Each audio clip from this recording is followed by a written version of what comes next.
Alright, recording the sewer line now at 8003 First Northeast. We're doing this from the excavated trench here at the northeast corner of the property. What we're looking at is the cast iron. We're all the way up the 4-inch diameter upstream cleanout we've installed. So we're looking at the cast iron piping that's actually under the foundation inside the house and coming immediately into our 4-inch diameter new flow cure-in-place pipe liner.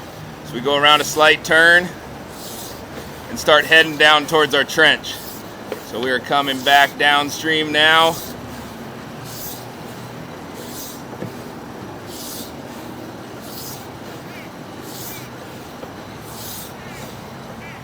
We should be getting close here to getting back into the PVC.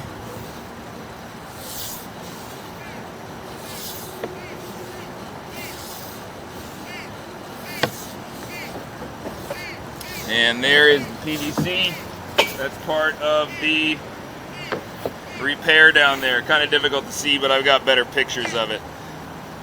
So there is the newly installed pipe at the bottom of the trench, and that's a look at the newly installed 4-inch diameter liner that runs from this trench back up into the house. I'm going to end the video there.